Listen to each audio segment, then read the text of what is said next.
broadcasters, preventing ads from playing louder than the program. If approved, the rule would take effect in 2027.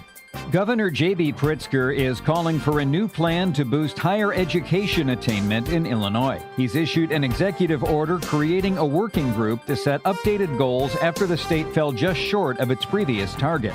Illinois officials are warning taxpayers about changes to U.S. Postal Service postmarks that could affect filing deadlines this year. Officials recommend mailing documents early or filing electronically ahead of the April 15th deadline to avoid penalties. I'm Ryan Gatenby with your news flash.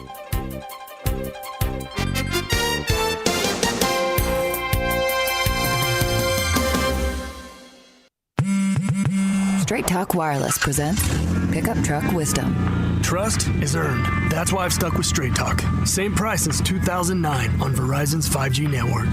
Cause shoot, anyone can make a promise. Keeping it for years, that means something. Now plans starting at $25 a month with 4 lines. Find us at straighttalk.com and Walmart. Straight Talk Wireless. Straightforward. Always. Same price claim applies only to the base monthly price of our $45 plan from October 2009 to present. Snapshot from Progressive wasn't created for just anybody. Oh no, we made it for you. Smooth accelerators. When that light turns green, you're off. Like a warm knife through firm butter. Going from 0 to the speed limit in an appropriate amount of time. Sure, your car has horsepower, but your horses prance around as silky smooth as your right foot. Fancy Prancerton. With Snapshot, safe drivers like you get personalized rates based on your driving habits. Sign up today at Progressive.com. Progressive Casualty Insurance Company and Affiliates. Snapshot not available in California or from all agents. From the pages of the Elgin newspapers of 100 years ago today, these are the headlines brought to you by the Elgin History Museum. This is Linda Rock sharing stories that were in the Elgin Courier News on March 17, 1926. 72 bowlers have entered the annual Elgin City Bowling Classic for the Elgin Courier News Trophy, which will be rolled over the new Schneider Alleys next Sunday. It was announced by the City Bowling Association today. All entry money, it was announced, must be in by Thursday night in order that a schedule be prepared ahead of time. The minor competition, the winners of which will be given a special prize, is open to bowlers whose average is not higher than 165. Judge Frank E. Chopin will be the speaker tomorrow evening at the regular monthly meeting of the Sheridan Parent-Teacher Association. Judge Chopin's subject will be naturalization. Mrs. Lloyd Lamos will give a demonstration of the new orphophonic Victrola through the courtesy of the Cable Piano Company. Then a delightful little health exercise will be given by pupils of the 3rd grade. It is hoped that a large number of parents and patrons of the school district will attend this meeting. Far-off Alaska, with all its beauty and its interest, will be described in an illustrated lecture to be given Thursday evening by Charles A. Payne under the auspices of the Elgin Business and Professional Women's Clubs in the auditorium of the YWCA. The lecture will be free, and it is hoped that everyone who has an hour or more to spare will hear it. Elgin 100 Years Ago is a presentation of the Elgin History Museum. Be sure to visit the museum located at 360 Park Street in Elgin, open Wednesday through Saturdays 11 to 4. You can also listen to Elgin 100 Years Ago at www.elginhistory.com. This is Sarah Silver with your Fox Valley forecast, brought to you by Rain-X, America's #1 wiper blade. This afternoon, mostly cloudy with a high near 23. Tonight, snow and cloudy skies with a low around 18. New snow accumulation of 1 inch is possible. Looking ahead to Wednesday, a chance of snow with mostly cloudy skies and a high near 40. Currently, it's 22 and overcast. I'm Sarah Silver on the Talk of the Town, WRMN. Workdays can be unpredictable, but your workwear shouldn't be. With the Cintas Apparel Plus program, you'll have freshly laundered garments for everyone on your team delivered every week. Cintas has workwear for just about any job imaginable, with high-performance fabrics and an uncompromising fit that stretches and moves with you. Don't leave looking and feeling good to chance. Visit Cintas.com. Oh, I'm ready! And get ready for the workday. Kids today live in a world full of social pressure, bullying, and substance abuse. LEAD has a solution. LEAD connects law enforcement agencies with schools to deliver tested, proven, and effective anti-drugs and violence training to kids. Learn more about LEAD, Law Enforcement Against Drugs and Violence, and our work to create safer, healthier communities at leadrugs.org or on social media at We Are LEAD. Sponsored by LEAD, Inc. My mom has taken up going to the park to practice yoga. My dad's going to a club, but not a book club, a salsa club. Finding new hobbies comes with age. My mom has started getting lost and not knowing where she's going. Becoming lost or disoriented doesn't. Confusion with time or place may be a sign of Alzheimer's. An early diagnosis can help improve the quality of life for your loved one. Learn the warning signs of Alzheimer's at 10signs.org. Brought to you by the Alzheimer's Association and the Ad Council. Ladies and gentlemen, step on inside. It's Big Top Sports, your thrilling ride. From the Chicagoland to lands afar. With Derrick Geyer, your sports czar. The game's the place from field to rink. Hot debates, fast takes, no time to blink. The Windy City roar, the fans ignite. Your circus of sports under radio light. Big time sports, feel the roar. Where the wild games come to score. Guiding the sports band from the heart of Chicagoland.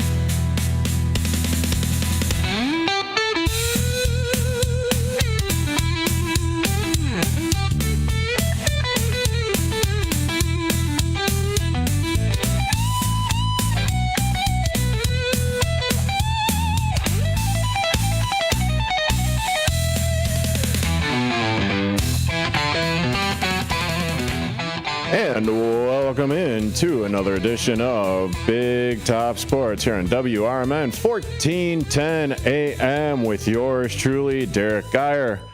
And yes, I survived Derrick 316 Day.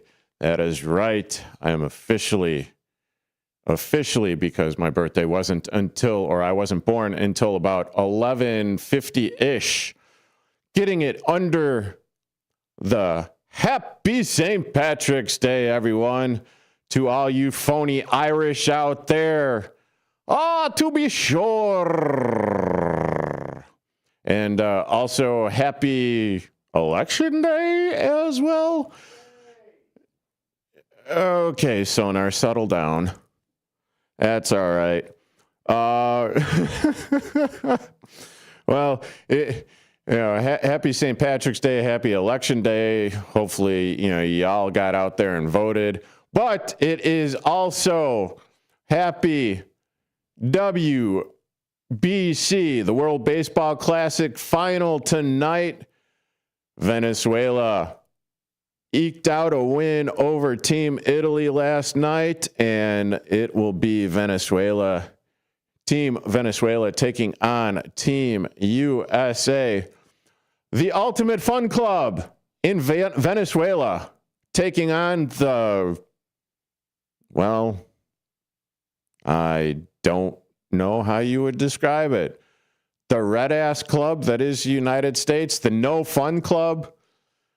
Whatever. But hey, if you want to get your sporting take off today on Big Top Sports and chat with me live on air, please feel free to call in at 847-931-1410. That's 847-931-1410. Or you can see my lovely face on youtube.com/WRMN radio. That's youtube.com/WRMN radio. Or if you just want to text in, you could text in at 505-926-1410. That's 505-926-1410.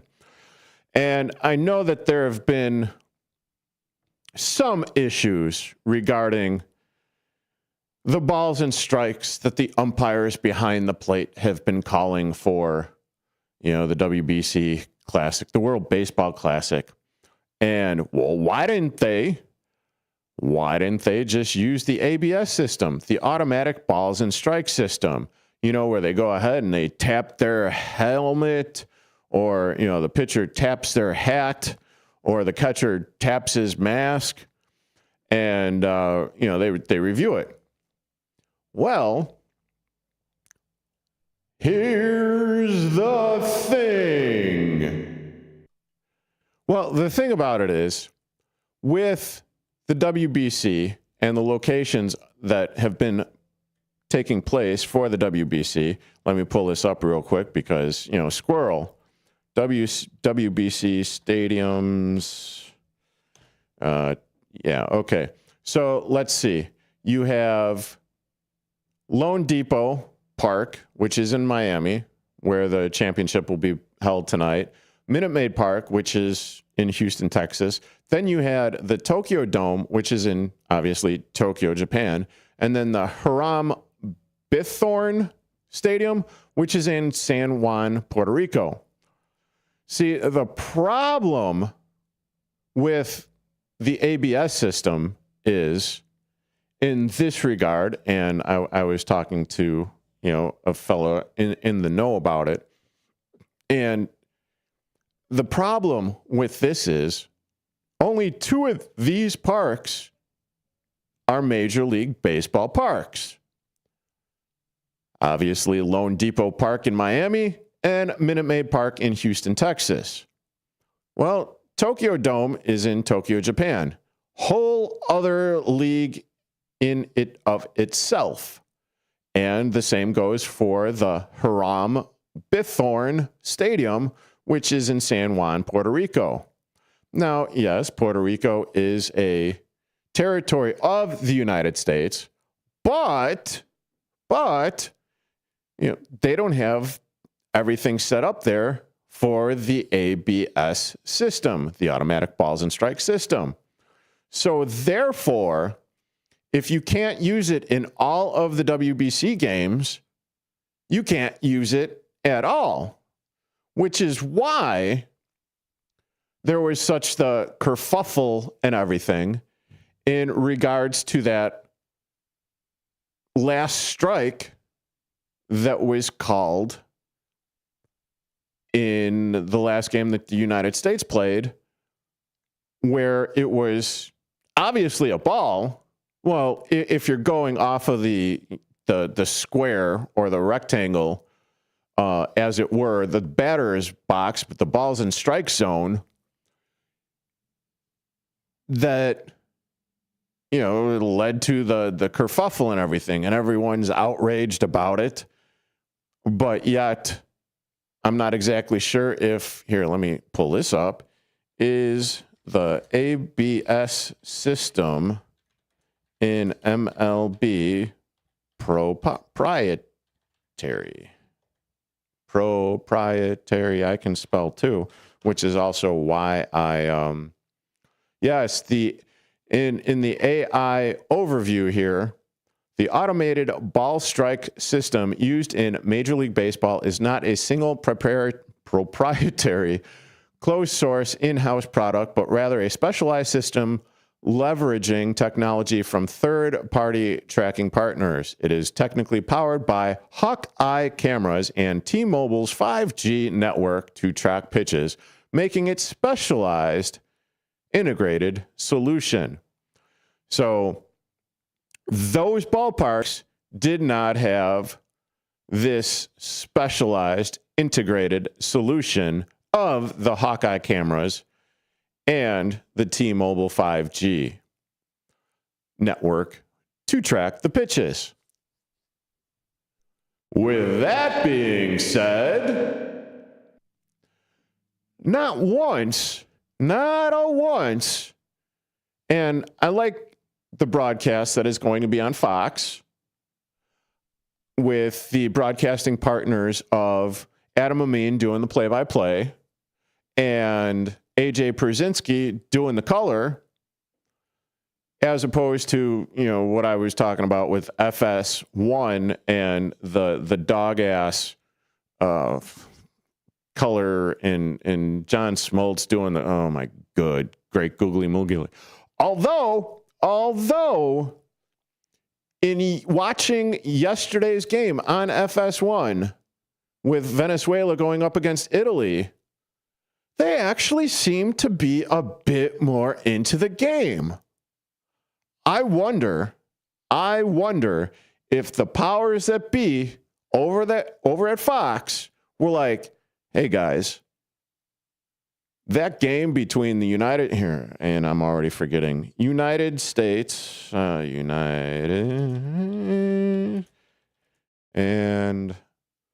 WBC, where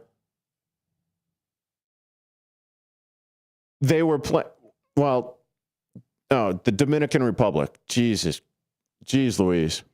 Yes, it was the Dominican Republic.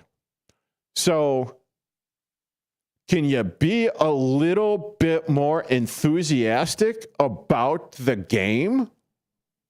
Can you put a little bit more effort into it? And going back to the ABS, the automated balls and strike system, I haven't heard word one as to why. Maybe I missed it. Maybe they did actually, say why it wasn't being used in the WBC.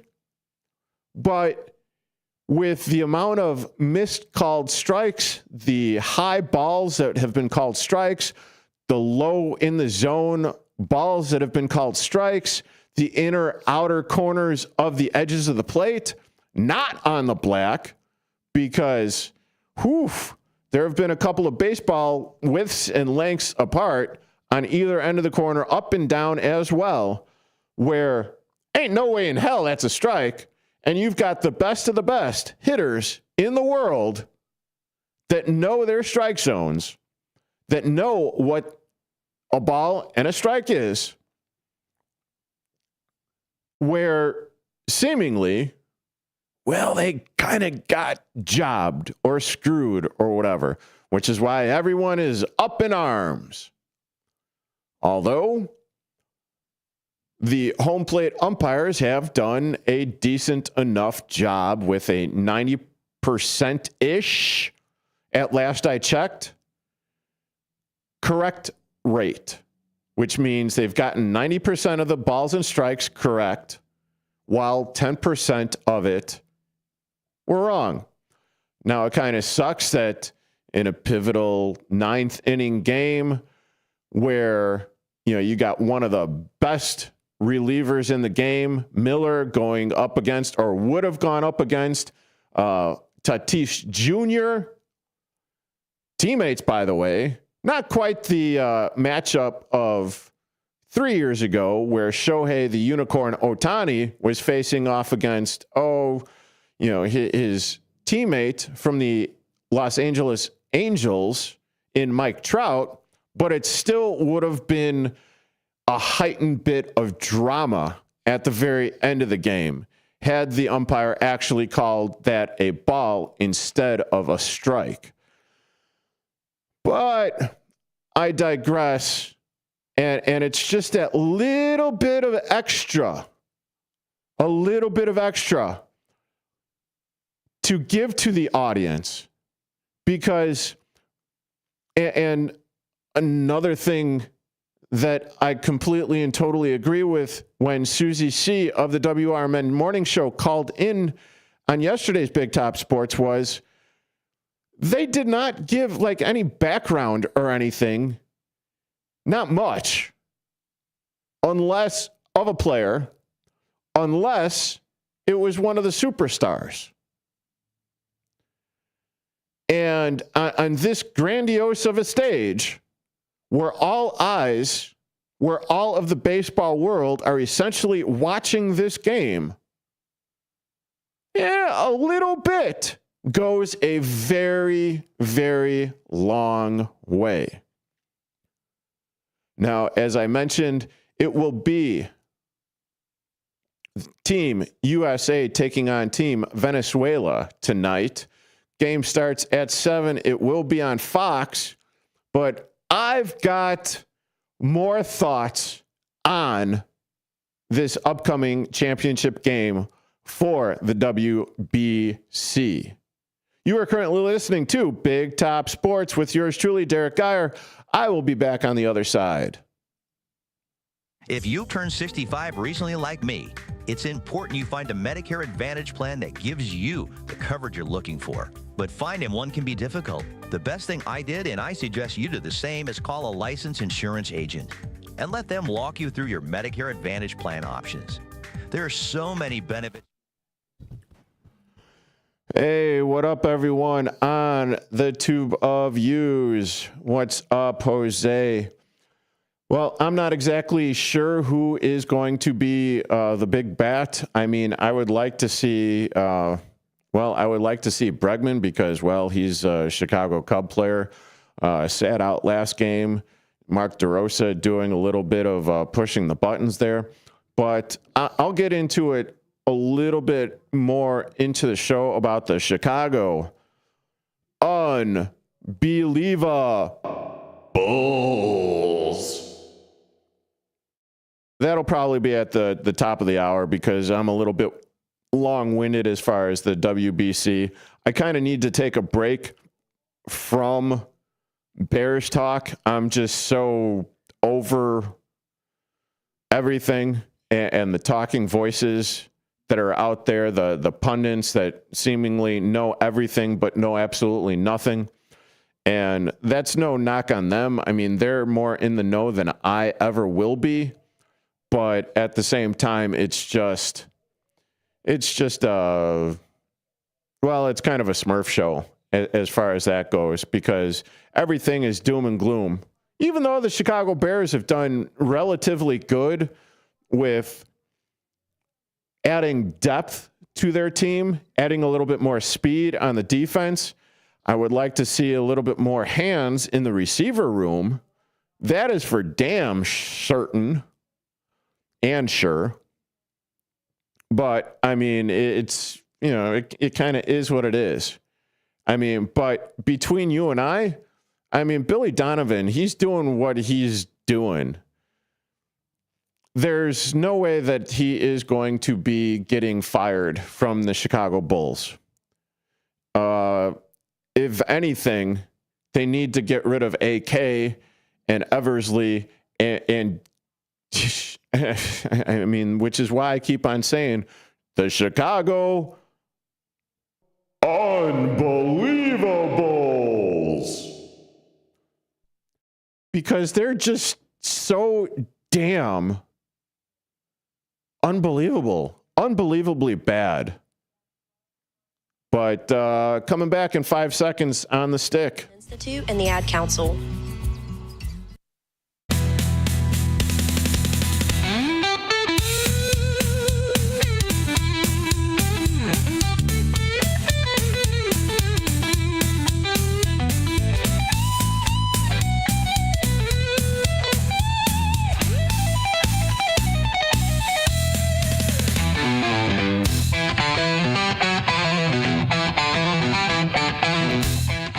And welcome back into Big Top Sports here on WRMN 1410 AM. Do you have a dog in the fight tonight? Are you going to be watching the World Baseball Classic final between Team Venezuela and Team USA? Hey, let me know your thoughts on that. 847-931-1410. That's 847-931-1410. And one of the things that, I'm kind of interested to see about myself tonight is, well, you have starter Nolan McLean going for Team USA. And for all intents and purposes, I mean, dude is a rookie, but it doesn't get any bigger than this for him. I mean, yes, he still has a full Major League Baseball season ahead of him. Last year, he was 5-1 with a 2.06 ERA, 57 Ks, a 1.04 WHIP. Hey, not bad. But, I mean, this is still quote-unquote spring training baseball. And this is when the pitch limits and everything get put up, or added up, I should say. And why am I not able to find... Oh, there it is. Live rosters, blah, blah, blah. Okay, so the rosters for tonight I'll start with Venezuela, for Team Venezuela. Leading off in right field, it will be Ronald Acuna Jr. Playing third base. Batting second is Mikhail Garcia. Batting third. Playing first is Luis Arraez. DHing in the cleanup spot is Eugenio Suarez. Playing second base, batting fifth, it is Gleyber Torres. Playing short, batting sixth, Ezequiel Tovar. Seventh is left fielder Wilyer Abreu. Behind the plate, catching, it is the timeless wonder, Salvador Perez, batting eighth. And in the 9 slot, it is center fielder Jackson Churio. On the mound tonight for Team Venezuela, easy for me to say, it is Eduardo Rodriguez. And last year, Rodriguez, he is a lefty, 6'2", 231 pounds, 32 years of age. Makes his home in Valencia, Venezuela. He had a 9-9 record with a 5.02 ERA, 143 strikeouts, a 154 whip, and he is also on the Arizona Diamondbacks. And as far as Team USA, and their lineup, their starters, starting at shortstop, of course, it is the exciting, very exciting, especially after, the plays that he's been making in this WBC. Starting at leading off, playing shortstop, it is Bobby Witt Jr. Second, playing first, it is Bryce Harper. In right field, all rise for Aaron Judge. Cleaning up, it is Kyle Bam Bam Schwarber. Giving Schwarber a little bit of protection, hopefully tonight. Playing third, batting fifth, it is Alex Bregman. In left field, it will be Roman Anthony, batting sixth. The backstop for tonight, it will be Will Smith, batting seventh. And playing second base, grumble. Bryce Terang. Apparently he won a gold platinum glove infielder award or whatever. I don't care. He's made some decent plays this WBC, and yet at the same time, he's also made some pretty smurfy plays as well. And rounding out, batting ninth, patrolling center field, it is Byron Buxton. So Mark DeRosa going with the right-handed bat of Byron Buxton, leaving PCA on the bench. And as I said, starting pitcher for tonight and the United States team, it is Nolan McLean. I could only imagine where and how, what the pitching count or what the pitch count will be for both teams. And that is something that I want to get into on the other side of this bottom of the hour break, because, well, you got a couple fireballers, right? You got a couple fireballers in, well, Tyler Rogers, David Bednar, Mason Miller. Then on the other side, you also have,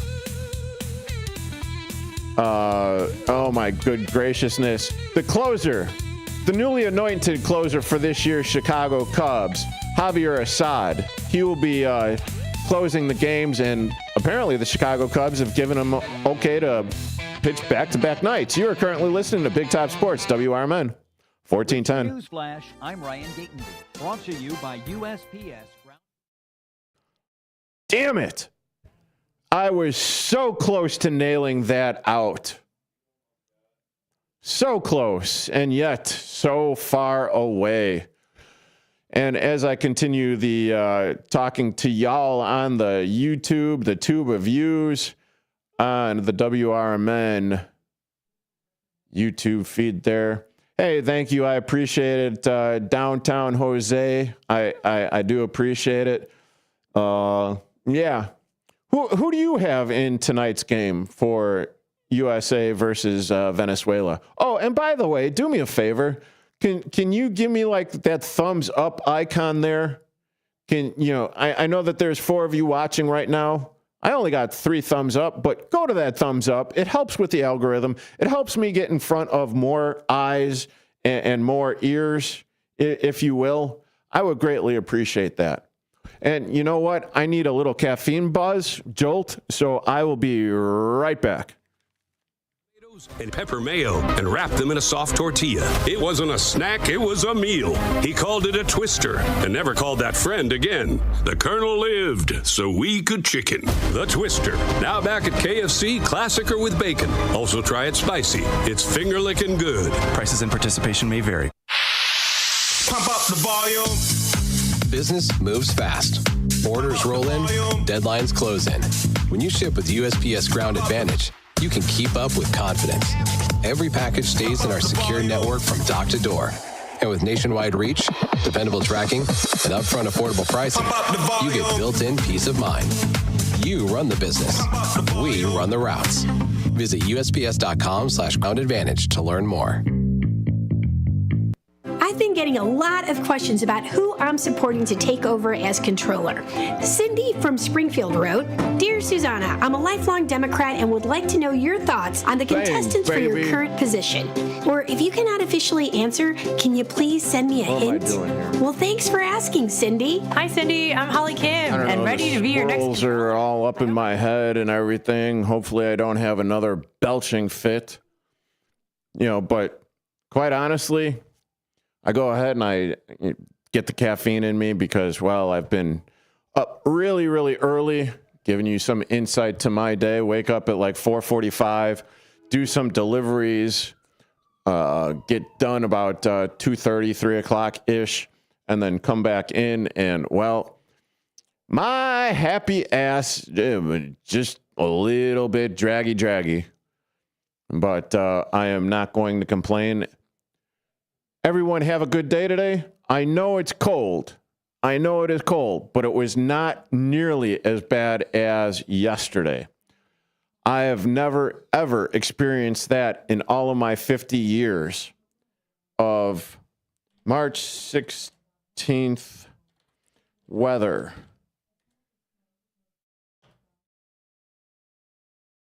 Or March 16th, coldest. Would help if I knew how to spell weather. Ever recorded. And let's see. 1956. 1956. So I wasn't even a gleam in my parents' eyes at that point. That was when, wow, 1956, and I got to do math. Coming back. Pfizer.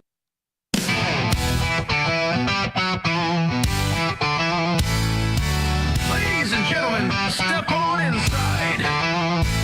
It's Big Top Sports, your thrilling ride. Big Top Sports, feel the roar. Where the wild games come to score. Geyer guiding the sports band from the heart of Chicagoland. Football frenzy and hoops so high. Baseball swinging as seasons fly. Hockey blades cutting swift and true. Sports carousel spinning just for you. Big Top Sports, feel the roar. Where the wild games come to score.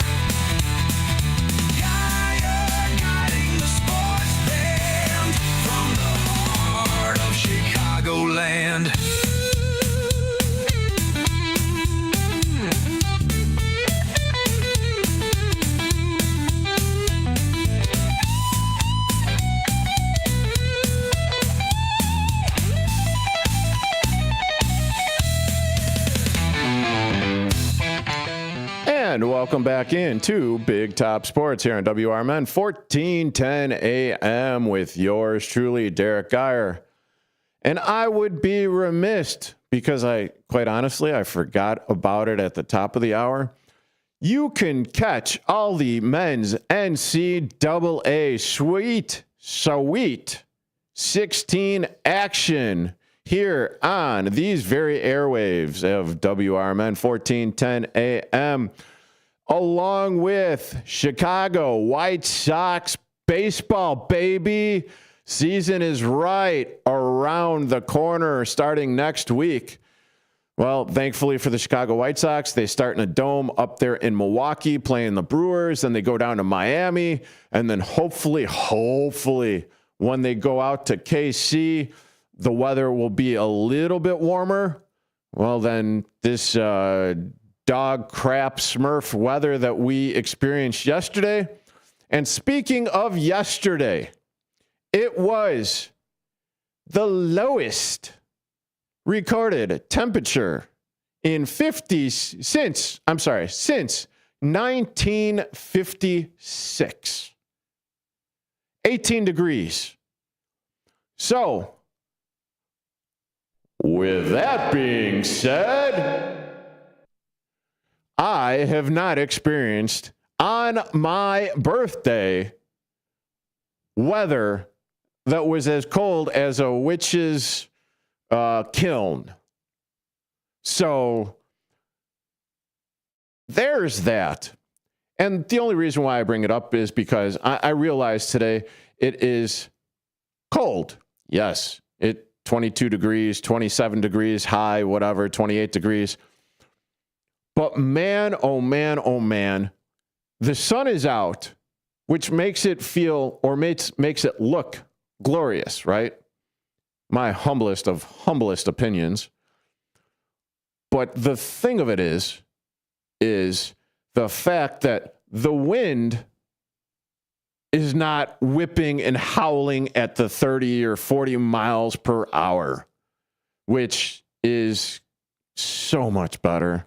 Made today so much more enjoyable, even though the temperatures were, like I said, 28 degrees, somewhere in there. But you didn't tune in for a weather forecast. No. You turned in to Big Top Sports, and I'm talking about the WBC. And if you want to get some WBC thoughts off, feel free to call in at 847-931-1410. That's 847-931-1410. And you could also see my lovely face on the tube of views, youtube.com/@WRMN radio. That's youtube.com/@WRMN radio. So going into tonight's matchup between Team Venezuela and Team United States, you've got a couple of interesting things that are transpiring and happening. And I'm trying to find the correct tab here where, I was talking about, I want to talk about the closers. I want to talk about, Mason Miller closing for the United States. I want to talk about Javier Assad closing for potentially closing for Team Venezuela. Now, typically speaking, this is spring training baseball. And during spring training baseball, when a closer pitches or a reliever pitches, they don't typically go on back-to-back games. And with all of the teams, all of the players in all of the lands, 20 international teams. So you have 20 managers that are dealing with potentially big league talent on all their teams. And what they needed to do, or they had the confabs with all of the Major League Baseball teams of what certain players can do, what certain players can't do, how many innings they can pitch, how many pitches they can throw, and essentially the same thing with position players. Although with the position players, I think it would be a lot more beneficial for the position players to actually face the top-notch talent. I mean, Seiya Suzuki, before he got hurt, and I'll get to that on the other side, but when Seiya Suzuki was raking, absolutely raking in Japan, in the Tokyo Dome, he was getting his bats. However, I think it was against lesser quality pitchers. Definitely nothing along the lines of like what Team USA, Puerto Rico, the Dominican Republic, Mexico were throwing at the hitters. Or they weren't throwing at the hitters, but they were pitching the ball, hitting, whatever. Much more electric stuff. Much more top of the end stuff. And it's kind of cool because, well, when I say it's kind of cool because when Javier Assad, pitching for the Chicago Cubs, and anointed the closer for the Chicago Cubs before opening day of next week, when they take on the Los Angeles Angels, the Cubs are allowing Assad to pitch in back-to-back games. Now, he threw about 15 pitches last night. What is the pitch limit going to be tonight? When is he going to be coming into a game? Is he going to be coming into a high leverage situation? Meaning their team is down 2. I'm wish casting here because I hope the United States wins, but I digress. But is he going to be coming into a high leverage situation? Say the 6th or 7th inning, runners on second and third. He needs to get a strikeout. And dude was absolutely throwing gas. And there's a reason why his walkout song is that Gasolina song. Very, very catchy song. I like it. And, which fits to the whole Venezuelan vibe and the party atmosphere and his machismo and his, get up, get pumped, have fun, do your job, and, just throw strike, hitters out, batters out. And yeah. So very cool that the Chicago Cubs are letting him do his thing, because last year he had a shoulder issue where he was sidelined, and he comes back from the injury, and the Cubs used him every which way they could, or I should say Craig Counsell used him every which way that he could, coming in at high leverage situations in the 4th, 5th, 6th innings when their starters weren't doing very well. But yet, this is the key turning point of the game. This is when I need my fireballer to come in, have a lockdown performance, and keep the other team from adding on runs or getting closer in or on the scoreboard. Now, the other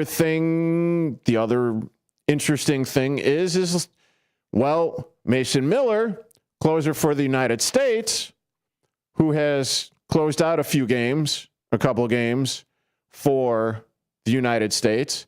He is on the San Diego Padres. Now, the GM for the San Diego Padres is like, well, I'm not really sure if I want him pitching.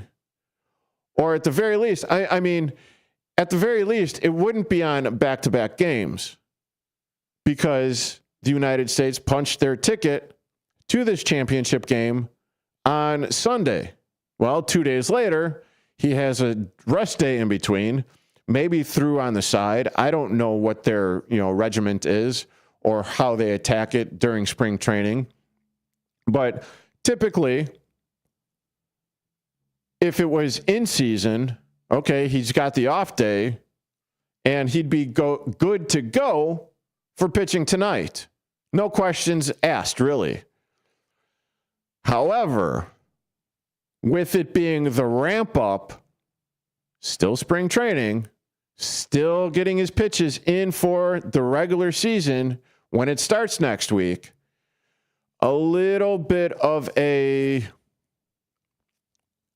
issue, which brings me to the whole, my goodness, aside from, and this goes for the manager, I got to check, who is the manager?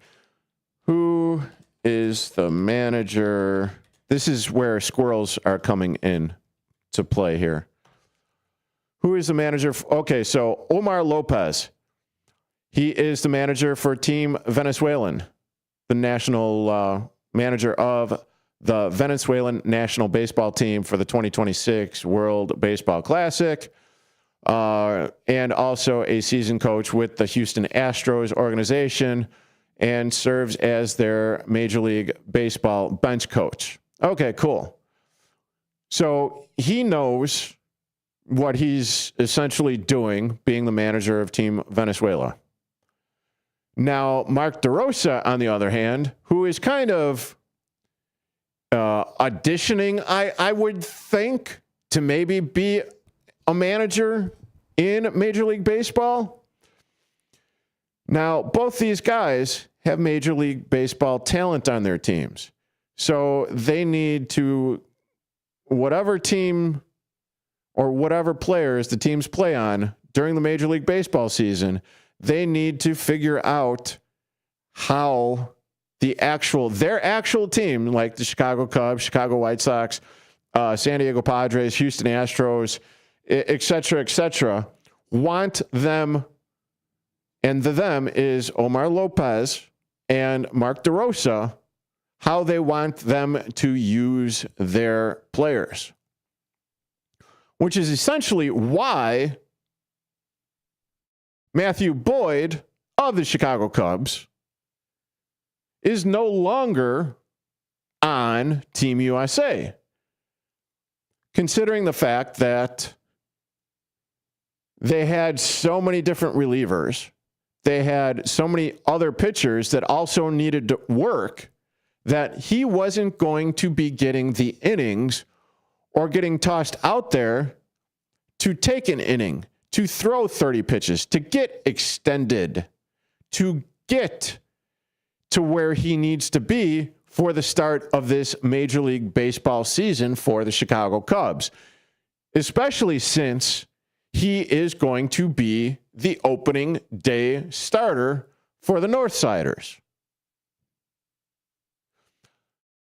A little bit more about the WBC on the other side of this break. You are currently listening to Big Top Sports here on WRMN 1410 AM with yours truly, Derrick Geyer. Back in a bit. Are you dreaming of a getaway? Want to leave the stress of daily life behind? Oh, I so want to leave the stress of daily life behind. I definitely want another getaway. I definitely want to go on another cruise. Maybe I should talk to the fine folks at Cruises International. That would be awesome. Let's see. Say Suzuki News. What? Huh. Okay, that's interesting. Says Suzuki injury. Okay, see, this is just too good to pass up right here. Yes, I'm in the middle of a break, but I'm still talking to you, the WRMN radio YouTube audience here, coming back with trying to figure out what the deal is with Seiya Suzuki. Oh, 3 minutes ago. Let's see. Seiya Suzuki. Here, this is why you should listen during the breaks whenever I do this. Seiya Suzuki, 3 minutes ago. Well, apparently that's trade rumors. That was 8 hours ago. But apparently 3 minutes ago, Seiya Suzuki was diagnosed with a PCL strain. And he is going to be... I don't know. Let me pull that up.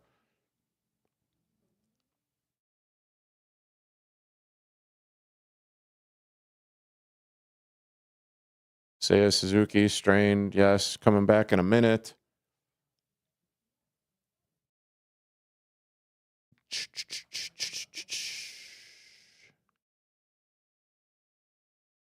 I don't understand why this goes like all ape smurf. I really, truly don't.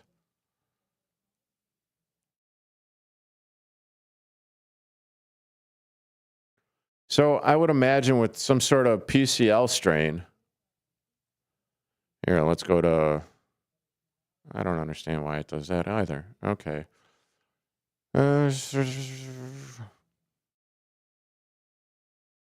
Knee issue during the World Baseball Classic. Coming back in 10 seconds, so I guess I'll give it to you live on the stick there. Every Saturday night, and let's tackle those home projects together.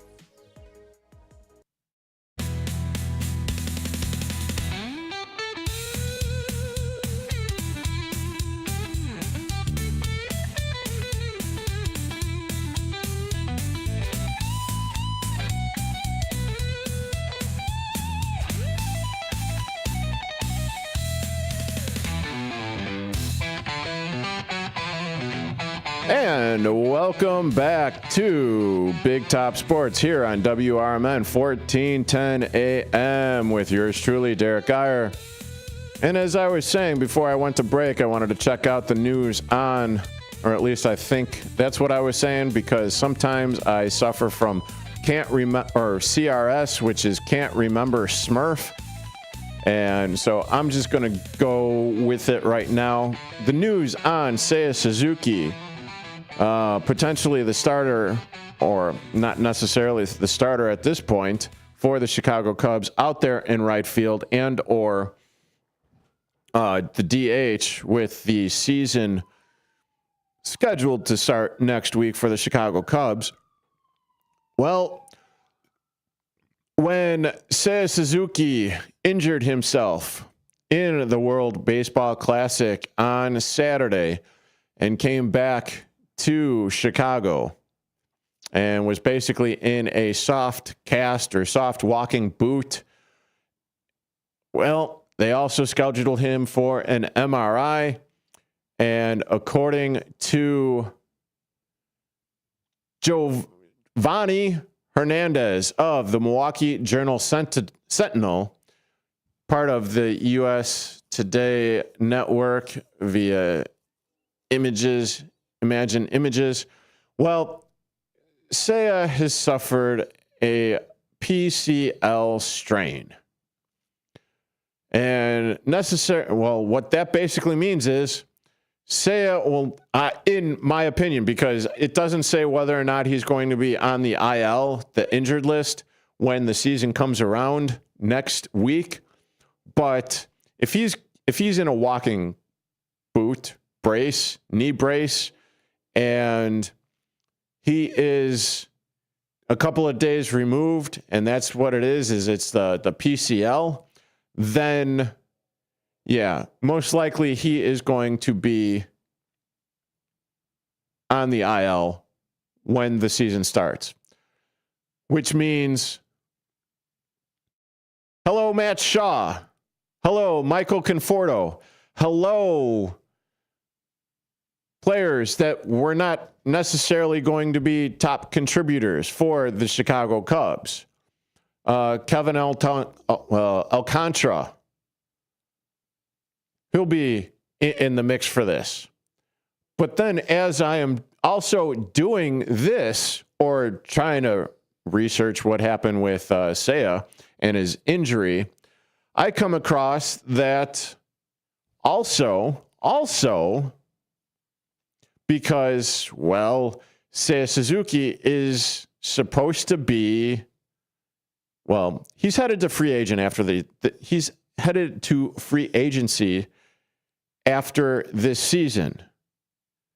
Whether or not they're going to be playing Major League Baseball next season, that remains to be seen. But there's a potential for a Jason Dominguez trade for or with the New York Yankees in exchange for Seiya Suzuki. So, according to, let's see, at the late stage of the offseason, it may not be all that likely, but that doesn't stop the ideas from rolling in nonetheless. Mark Powell proposed that Chicago could make a move for embattled New York Yankees former top prospect Jason Dominguez in exchange for Josiah Hartshorn and Brandon Birdsell alongside of Seiya Suzuki. Yeah.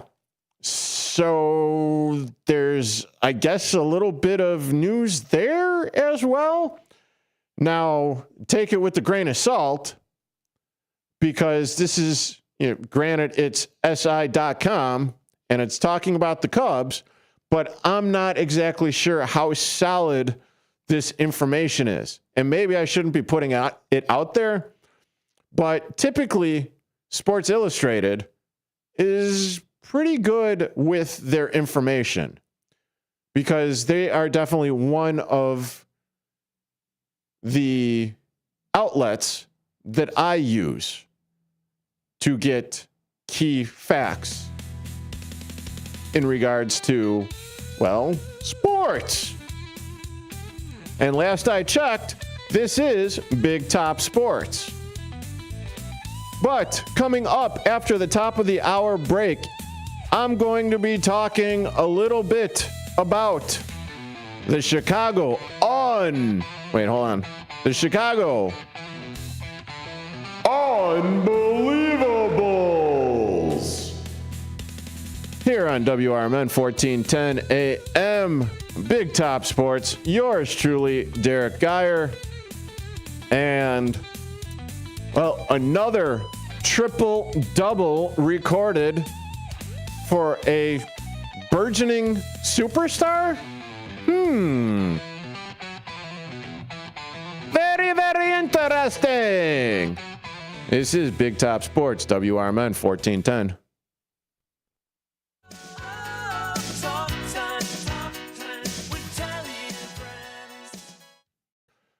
Yep. Chicago, and this is probably to your point, downtown Jose, where, well, let's see. I'm just going to pull up the Chicago Bulls games. Yeah, absolutely destroyed the Memphis Grizzlies, who were, well, far and wide without a lot of their key components last night. But I mean, I don't know what I'm going to say. I hardly ever know what I say or I'm about to say until it actually comes out of my mouth. Do a little Chris Rock. You understand the words coming out of my mouth?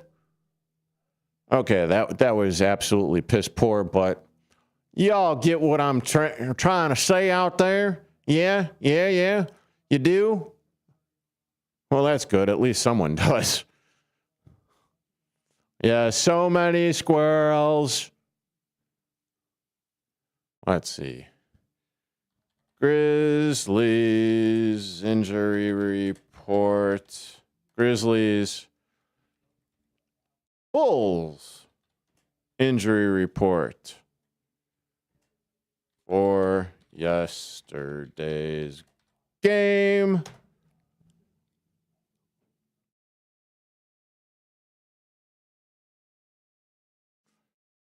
Yeah, great. Man, okay. I don't know like whose idea it was to put this air freshener here. But every once in a while, like I guess like the heat kicks on or something, and it just wafts into my nose, and I'm like, what the hell is that? Yeah, that's what this is. Got to figure out how to go ahead and hook it up here so it's kind of out of the way, but not out of the way. I mean, if you're going to do it and you're going to hook it up, you might as well do it right. All righty. Yeah, so, I mean, you had Jackson the second. He was out for Memphis. Ty Jerome, he was out. John Morant, by far, like one of the best players for the Grizzlies, but he's also had a very bad injury stretch going the last couple of seasons. Zach Edey, he out. So, but then you also have the likes of Jaden Ivory, he was out. Anthony Simons, he was out. Isaac Okoro out. Jesus Christ. And the Chicago Bulls still managed to kick the holy Smurf out of the Memphis Grizzlies last night and, well, hurt their lottery chances in the process as well. But as I said before, and I'll say it again before let's see. And envelope in the visor. Driver's side.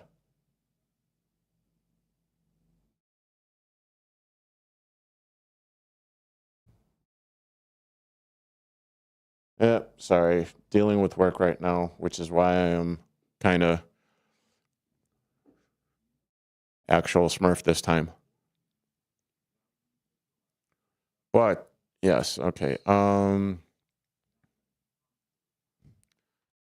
Josh Giddey, triple, double.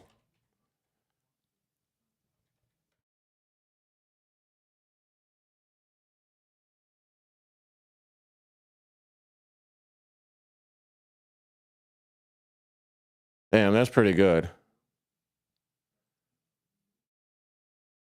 Where does Josh Giddey rank on Chicago Bulls triple doubles?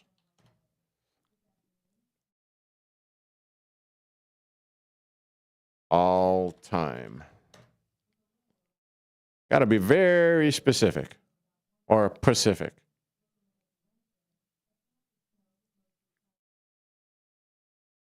Damn, that's pretty good.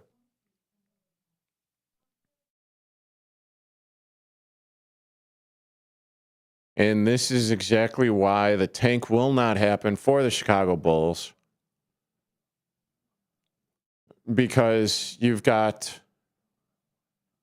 two players in Josh Giddey,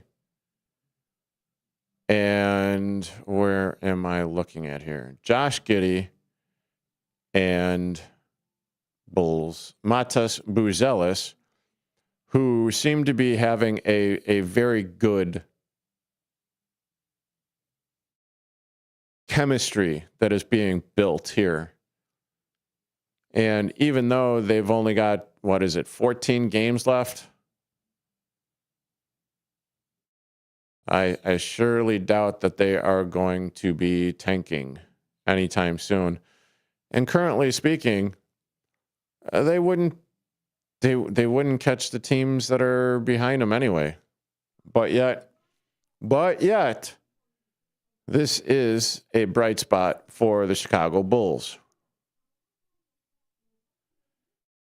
But if you're a Bulls fan, you really need to see it.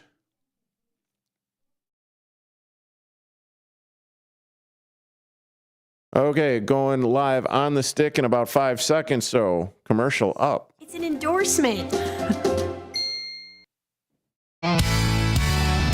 and gentlemen, step on inside. It's Big Top Sports, your thrilling ride. From the Chicagoland to lands afar.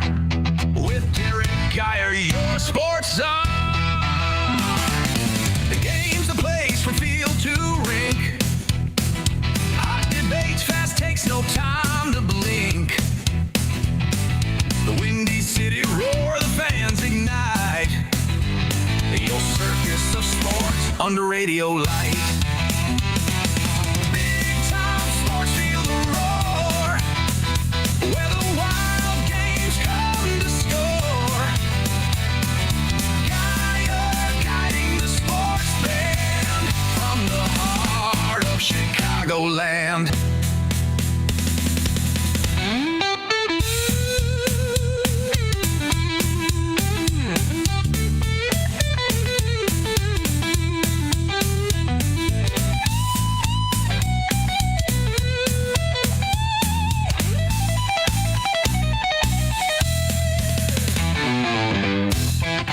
And welcome back into Big Top Sports with yours truly, Derrick Geyer, here on WRMN 1410 AM. And did you know, and if you didn't know, you're about to, WRMN 1410 AM will be broadcasting the Sweet 16 NCAA men's basketball tourney. Well, starting with the Sweet 16, going all the way to the Elite 8, the Final Four, and the National Championship game, all being broadcast, starting with the Sweet 16, here on WRMN 1410 AM. And you know what else we broadcast here on WRMN 1410 AM? It is the Chicago White Sox. They will get their season underway next week as well. So maybe good for all of you that the Chicago White Sox will be truncating some of my shows. Maybe not. But one way or the other, the Chicago White Sox will be broadcast on these very airwaves as well. WRMN 1410 AM airwaves. And if you want to be a part of this sporting conversation going forward, please feel free to call in at 847-931-1410. That's 847-931-1410. Or you could check out my lovely aging face on youtube.com/@WRMN radio. That's youtube.com/@WRMN radio. And also don't forget, going to the WRMN Facebook page. I'm looking for the Susie C question of the day. I'm not exactly sure what it is. Oh, wait. Yeah, that's right. They do a Wicked and Wild Wacky Wednesday on the WRMN morning show with Susie C and, sitting in currently, David Tease before Susie C, the Black Widow, gets her fangs into him.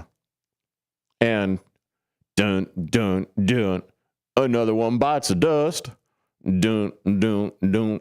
Another one bites the dust. And another host goes, and another host goes, and another host bites the dust. Hey! Oh, yeah, you didn't tune in for that. You tuned in to Big Top Sports to get your sports thirst quenched. Well, hey, the Chicago Unbelieve-a-BULLS were in action last night against the Memphis Grizzlies at the United Center And would you look at that score? The Bulls came out on top, 132-107. And it was quite the inspiration. Well, not really the inspiration, considering the fact that you had several players out from both teams. And, well, the Memphis Grizzlies are kind of like in the bottom tier, chasing that lottery pick gold, I guess. So you had Gigi Jackson, the second, ruled out for the Grizzlies. Also, Ty Jerome, he was ruled out. Ja Morant, also. Zach Edey, also. Santi Aldama, I guess. But the Chicago Bulls also had key cogs as well, keyed pieces that they had traded for. And so Jaden Ivey was out with a knee. Anthony Simons was out with the wrist. Isaac Okoro, knee. Colin Sexton, leg. Zach Collins, well, he's out for the season with toe surgery. And, of course, Noah Essengay, well, he's been out for a long time with shoulder surgery as well. But one of the good things, where it's not a tank. You can't call it a tank. Billy Donovan, not tanking. The Chicago Bulls players, not tanking. You don't ask. Well, unless it's mandated from the top, and at this point, I'm not exactly sure if you could trust the paper that the mandate would be written on from Arturas Kondrashovich and Mark Eversley or whatever, the directive to tank. Because, I mean, if there's anyone, and I know the comments here on the YouTube, .com/@WRMN radio are saying, well, you need to get rid of Billy Donovan. That dull, folks. Well, according to Billy, in a presser that he was doing either before yesterday's game or after the game, he has not gotten a mandate to tank. So the Chicago Bulls could get a better draft pick. But even still, that math wouldn't math regardless. The Bulls are currently 28-40. They have 3 teams in the Eastern Conference that are currently below them. And at 9 games at this point, there are 14 games left in the season. And I'm just talking to get to the Brooklyn Nets. On the other side with the Western Conference, I need to go back to the Eastern Conference there, 28-40. And let's see, Western Conference, 28-40. Yeah, and then there are also the Memphis Grizzlies, which the Chicago Bulls also beat last night. There are 5. So the Bulls are essentially 10 teams out of any sort of number 1 possible pick when the NBA draft lottery comes around. They needed to do it much, much sooner. Okay, I digress for that. But hey, if you wanted some hope, I'm going to give you some hope. In the last 10 games, the Bulls are 4-6. They are currently 1 game below 500 at home with a record of 17-18. And I know. Usually I would be up on my soapbox. Usually I would be beating the Smurf out of that dead horse. But some good things, I think, are coming out of the way that the Chicago Bulls are playing and the way that the rest of the season will be transpiring. Now, and you really gotta kind of want to squint your eyes, kind of like you're looking at the sun, if you will. You get the glare out, you get this way you don't get the sun balls in your eyes and all that fun stuff. Together, Matas Buzelis and Josh Giddey, I think, are part of the reasons why you should probably be watching the Chicago Bulls at this particular moment in time. And back when I was the co-host with Mike Napolitano of On the Rise, Saturday mornings from 10 until noon, one of our guests was 15-year NBA legend Kendall Gill, who does the pregame and postgame for the Chicago Bulls. And we were talking about draft position and do the Chicago Bulls really need to worry about like getting the number one pick? And Kendall, from my old man memory and recollection, he was like, no, you don't need to worry about it because Matas Buzelis is going to be a superstar. His words. And I'm also paraphrasing because, you know, I suffer from CRS, can't remember Smurf, and this was a while ago. And I need to have KG back on these airwaves here at WRMN 1410 AM and Big Top Sports. But I digress. So last night, Josh Giddey, don't look now, but he played in 34 minutes. He had 16 points, 15 rebounds, and he had 13 assists, which is good for another triple-double. I'll get to that in a minute. And then you also have Matas Buzelis, who played in 32 minutes and had 29 points. And a few junks. Let me rephrase that. A few dunks. Not a few drunks, but a few dunks. Now, this is the fun stat of it for me and why I think going forward it would be fun to, you know, watch a little bit more of the interaction between the two. So as of yesterday, Josh Giddey has recorded his 12th triple-double. Whether it be, you know, points, double-digit points, double-digit rebounds, double-digit assists, steals, whatever. Triple-double in points. And he did it for the 12th time in the 2025-2026 NBA season for the Chicago Bulls. This is his 4th triple-double in a 5-game span against the Memphis Grizzlies and is currently tied for 2nd in the association this season. He is also, and he's tied for 2nd in the NBA in triple-doubles behind only the superstar Nikola Jokic. That's pretty damn good right there. You know what else is also pretty damn good? I do believe that Josh Giddey has also passed the GOAT, Michael Jeffrey Jordan, MJ, for 19th on the NBA's all-time list with his 11th of the season, and that was per the Chicago Sun-Times. So pretty heady stuff coming out of Josh Giddey, teaming up with Matas Buzelis.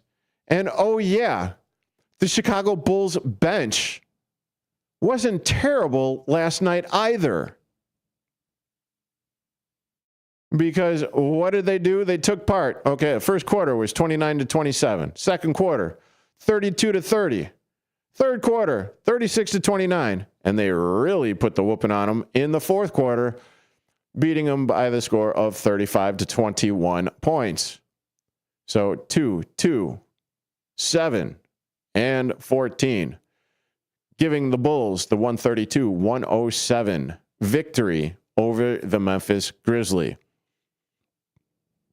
Now, I know as a Chicago Cubs fan, I know as a Chicago Bears fan, I know as a Chicago Blackhawks fan, and yes, even as a Chicago White Sox fan, you need to cling to whatever you can to watch your favorite team. And at this point, it is definitely for me. And, well, actually, I'll name another player because he's like the Energizer Bunny that could. At this point, it is Matas Buzelis. It is Josh Giddey.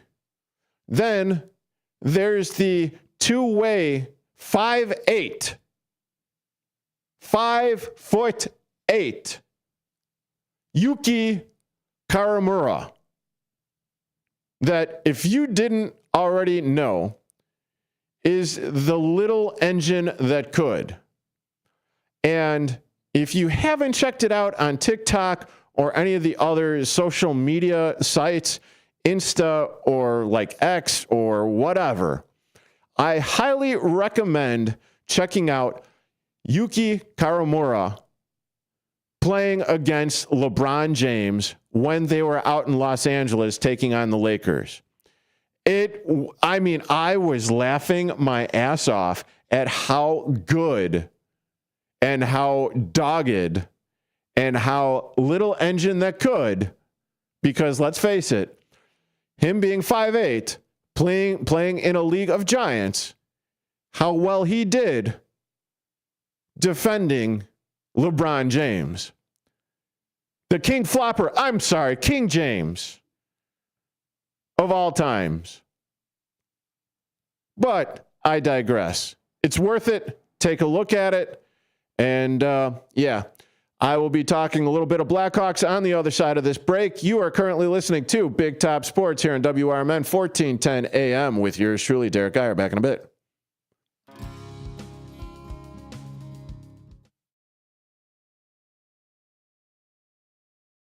Well, I'm sorry, Jeff. I am trying to maybe turn over a new leaf with the Chicago Bulls, because admittedly, NASCAR will be tomorrow. Tune in because it'll be that NASCAR dude, Bob Mariner, hopefully joining me in studio tomorrow, talking NASCAR, maybe IndyCar, maybe the funny car races, maybe the super speedboat, maybe the the dog sled, not the dog sled. What is it? The big time snowmobiling event or something. So there is that. What stunk, Jeff? And yes, I'm actually talking to you, Jeff, right now. Let's see. Just do it this way. Chicago. Oh, that's why I wanted to talk about them.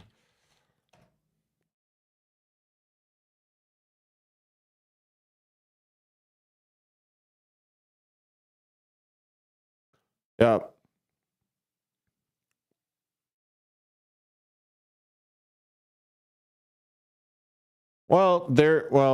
Okay, Denny Hamlin, did he stunk? Tony Stewart? Well, there was that issue of him, unfortunately, allegedly or unallegedly or whatever. Well, it did happen, the accident or the non-accident accident or whatever he called it. But, I completely and totally do that. Bears, well, I don't have much hope. Well, the offseason, free agency and everything has gone decently enough. They're gaining depth. And I know what you're a Las Vegas Raiders fan. I think my memory is up to snuff on this one. So you guys are looking upwards, even though, well, you still have Max Crosby on your team as of this point.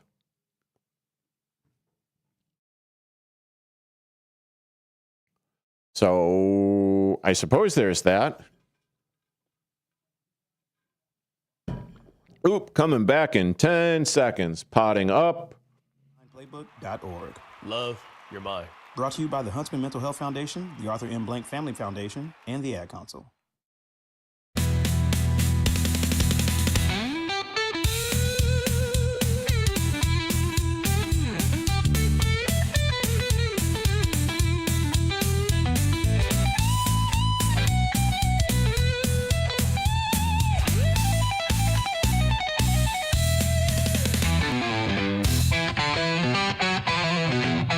welcome back into Big Top Sports here on WRMN 1410 AM with yours truly, Derrick Geyer. All right, so the Chicago Blackhawks take the ice once again tonight. Face-off, puck drop will be at 6:30, and they're hoping to get back on the right side of things after getting shut out in Vegas on Saturday.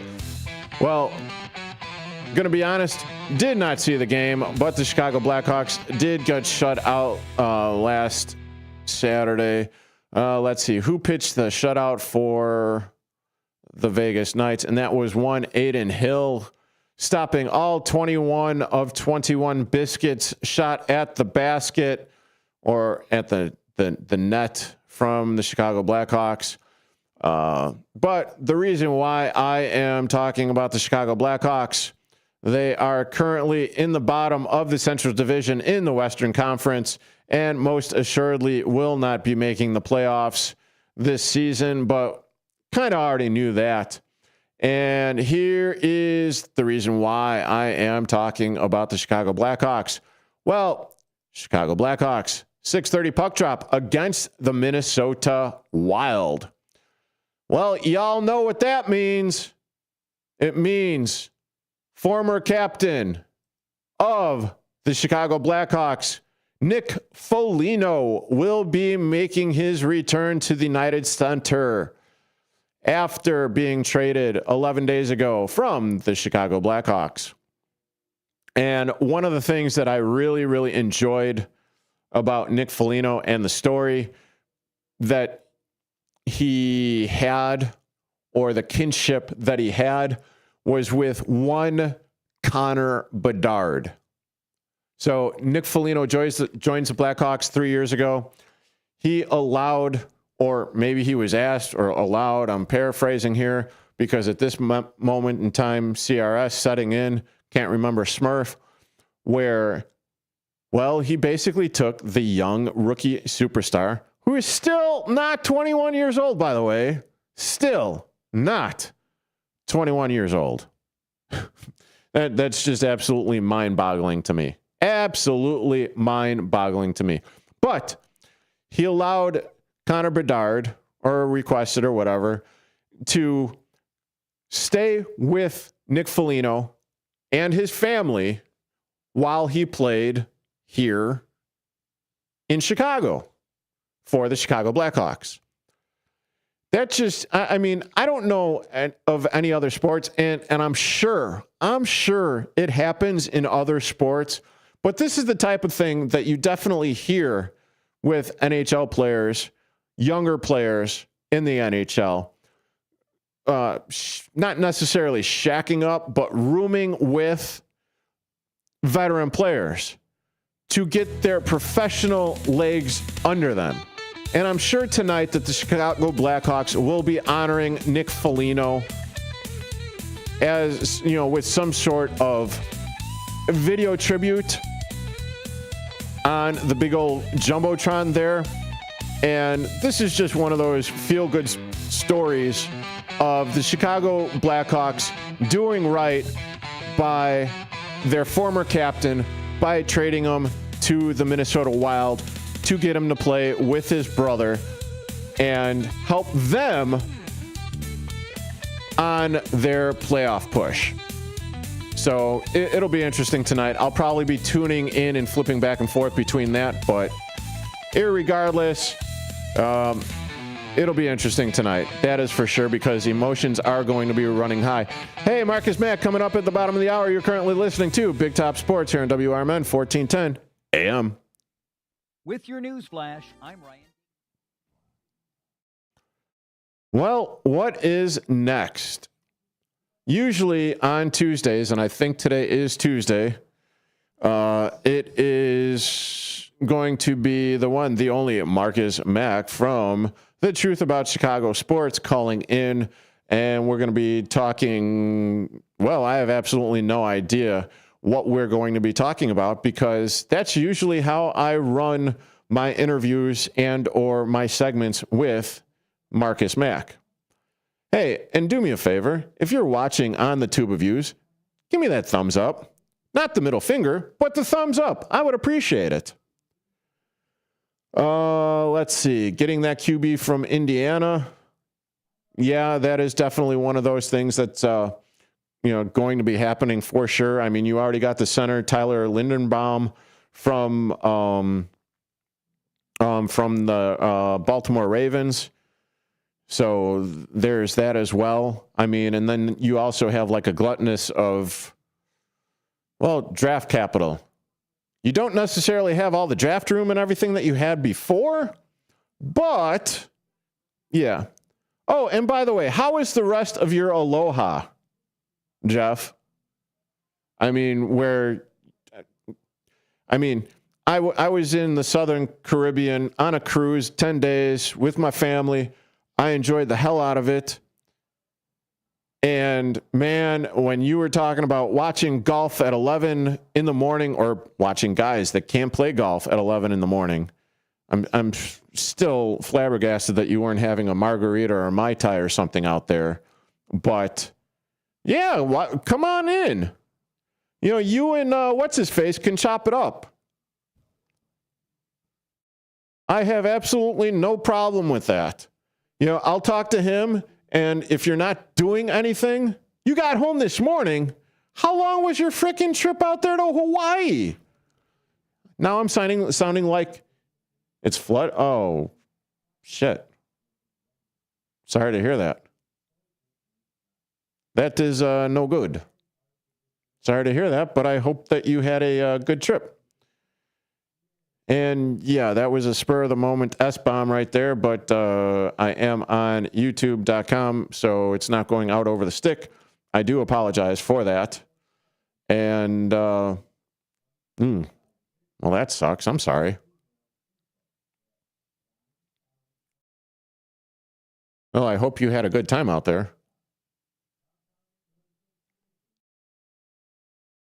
But yeah, let me check. Let me do the check on with Bob, and I'd be happy to have you in studio talking about NASCAR and all the other races and stuff, and you two can chop it up, and I'll just run the board as you two are, going at it. A little, and I don't mean this disrespectfully, a little hillbilly powwow, or is it, I don't know. Hello, caller. What's your name? What you calling about? What up, brother?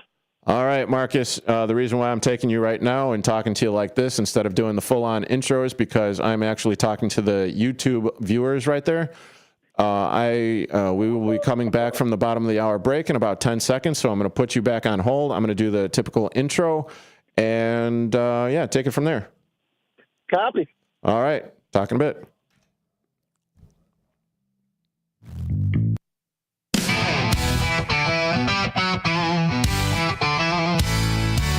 Ladies and gentlemen, step on inside. It's Big Top Sports, your thrilling ride. Big Top Sports, feel the roar, where the wild games come to score. Geyer guiding the sports band from the heart of Chicagoland. Football frenzy and hoops so high. Baseball swinging as seasons fly. Hockey blades cutting swift and true. Sports carousel spinning just for you. Big Top Sports, feel the roar, where the wild games come to score. Geyer guiding the sports band from the heart of Chicagoland. And welcome back into Big Top Sports here on WRMN 1410 AM with yours truly, Derrick Geyer. And joining me via the WRMN phone hotline, it is none other than the one, the only, Marcus Mack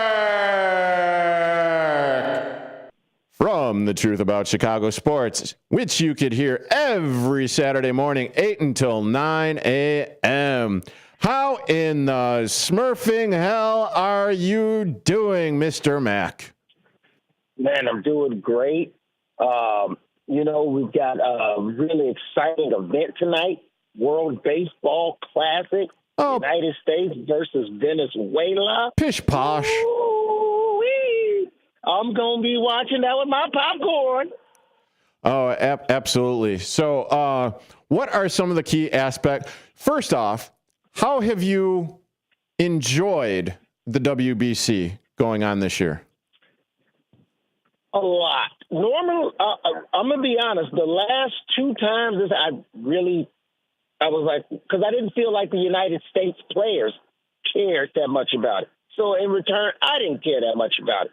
But seeing that the United States was all in this time around for the WBC, seeing the excitement from all the teams, and not just the United States team, but Venezuela, Dominican Republic, Japan, just great all-star touted teams, and they went at it, and it was beautiful.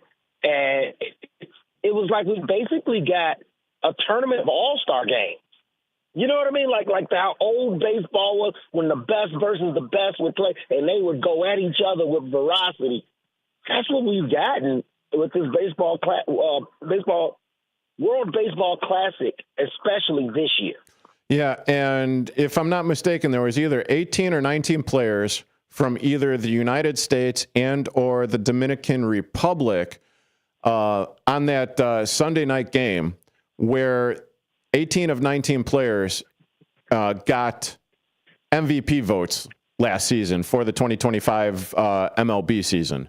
So that's pretty damn cool when you have all of those stars on the player to, your point. Yeah, you just got talent on top of talent, and that's just special, man. I'll tell you, and I've enjoyed it. Like I said, this year I've really enjoyed it.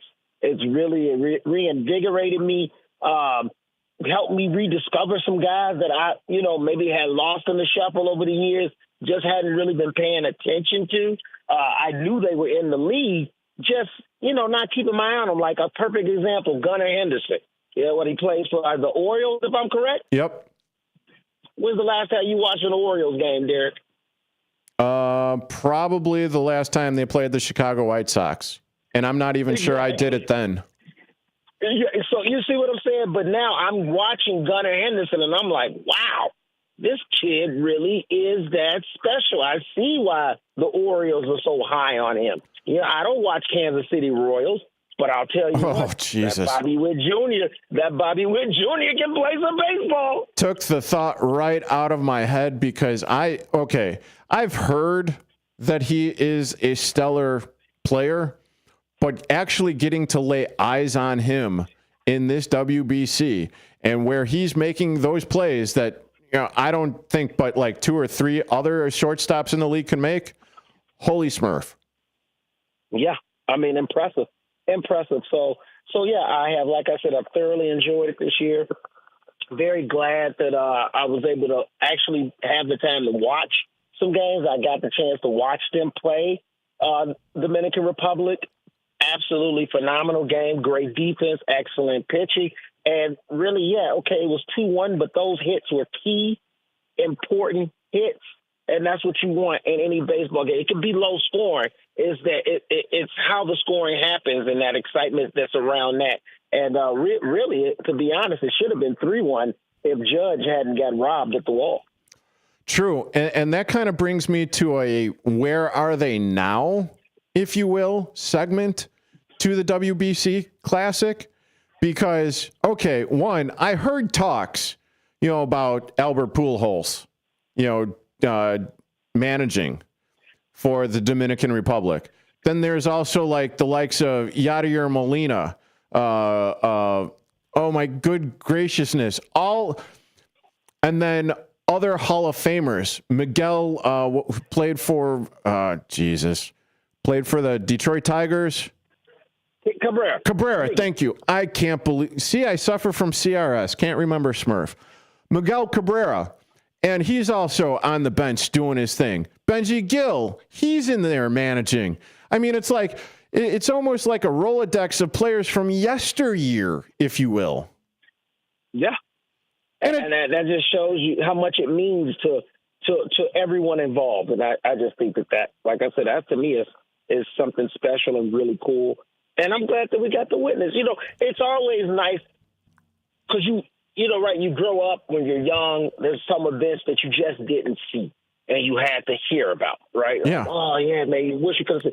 It's great when you can be the one to be the storyteller and you can say, hey, at 2026, the World Baseball Classic, I saw this, that. And that's what I feel like we're a part of right now. This is something that we can go back and we'll talk about years later with young sports fans, our own kids, family members, and say, man, that 2026 WBC, Aaron Judge, Bobby Witt, you know, Bryce Harper, these guys did this, you know what I mean?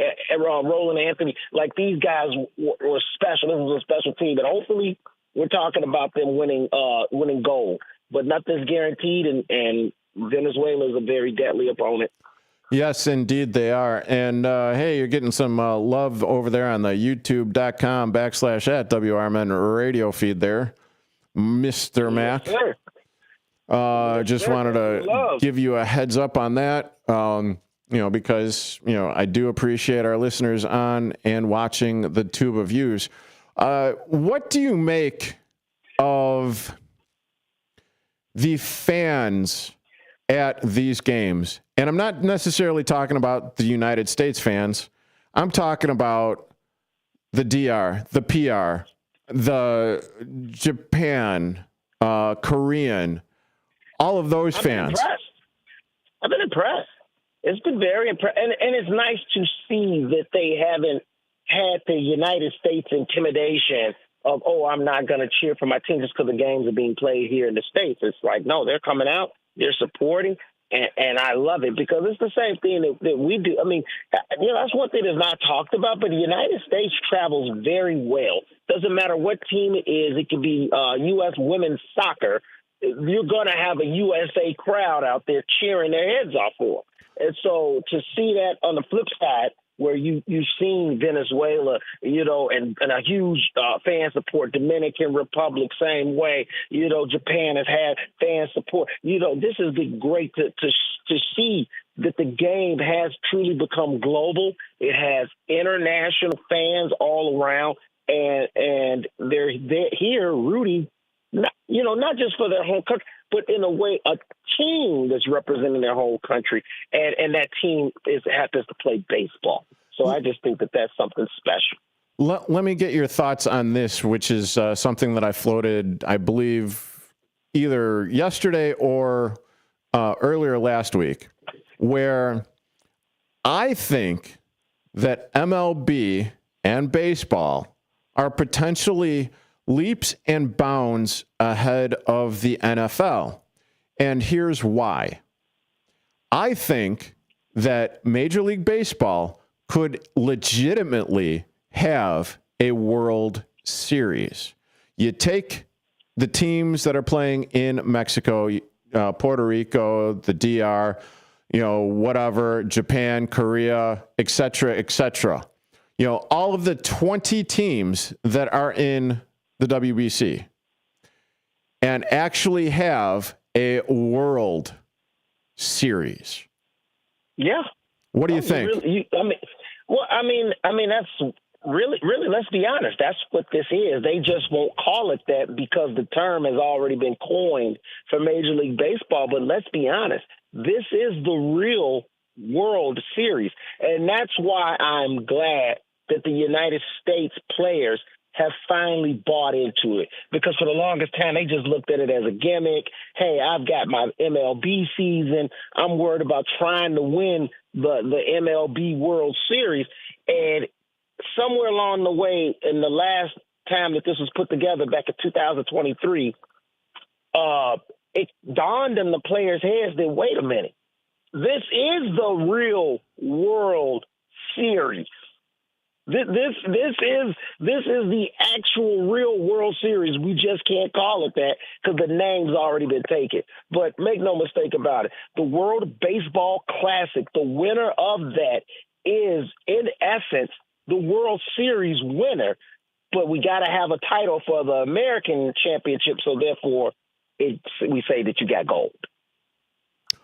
Okay, I'll accept that. But I really think, because obviously spring training is currently going on.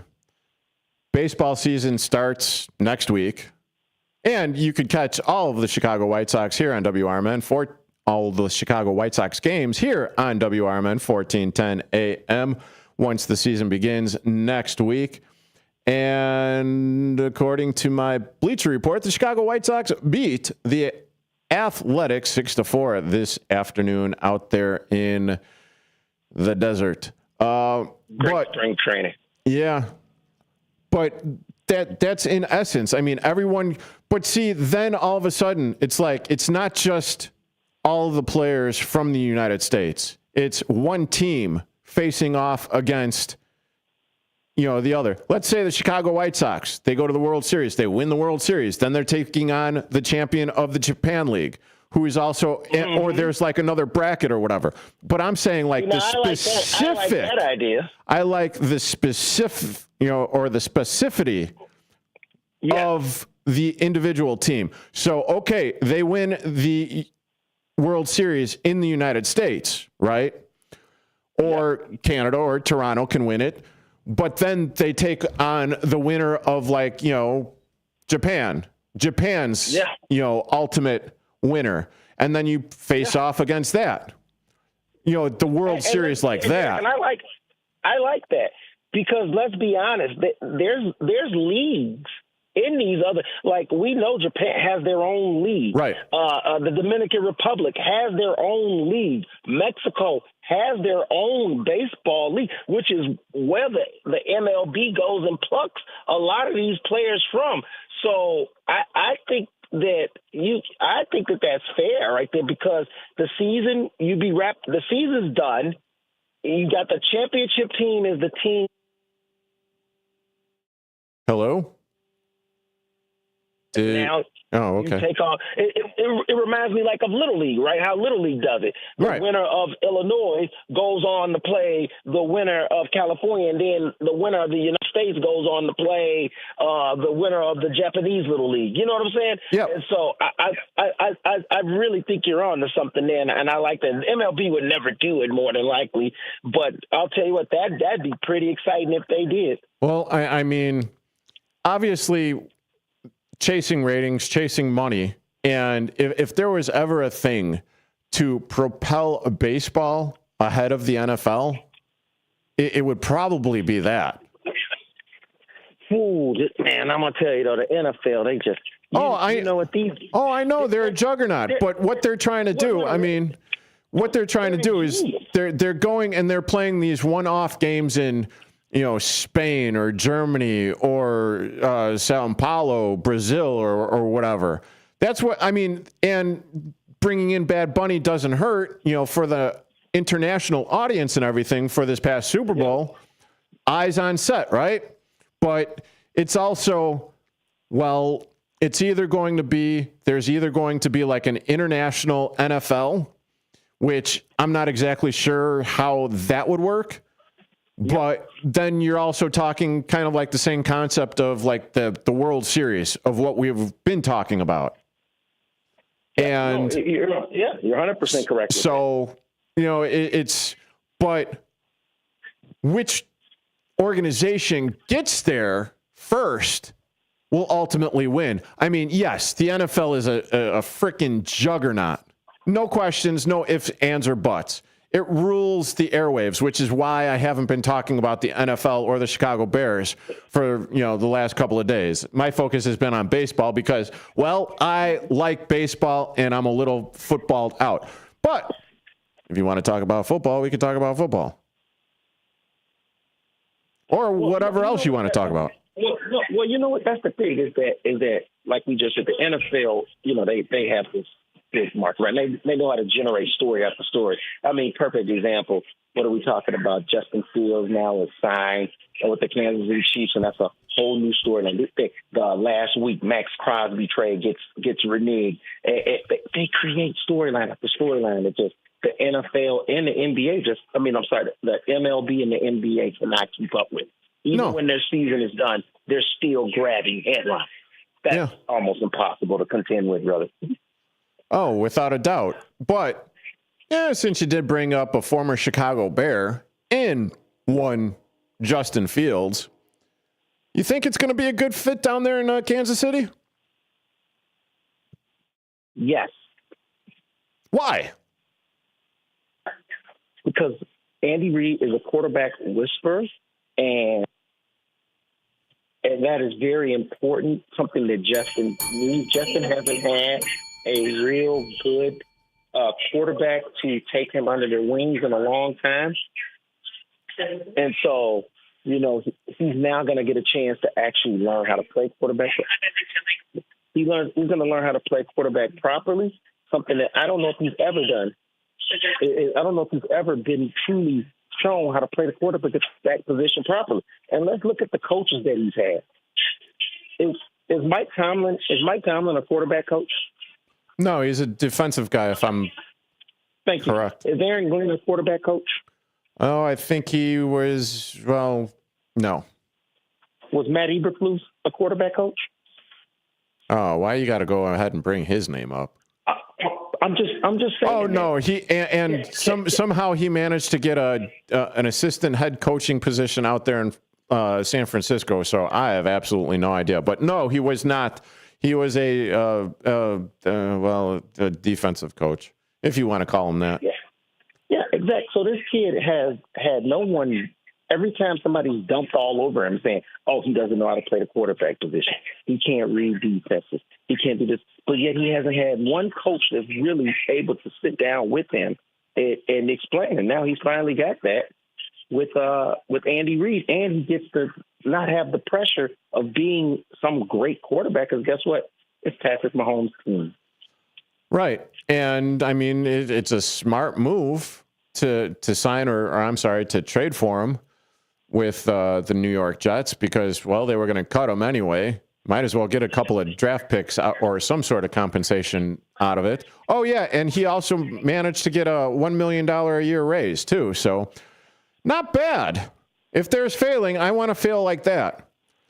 But then you're also, hey, who was the Chicago Bears coach that is now the offensive coordinator for the Kansas City Chiefs? Remember, they let him go. No. Bieniemy. Bieniemy. No, I thought you were talking about his first coach. Oh, no. Nagy. Well, yeah. Get that Nagy Smurf out of your mouth. No, I mean, I'm talking about Bieniemy.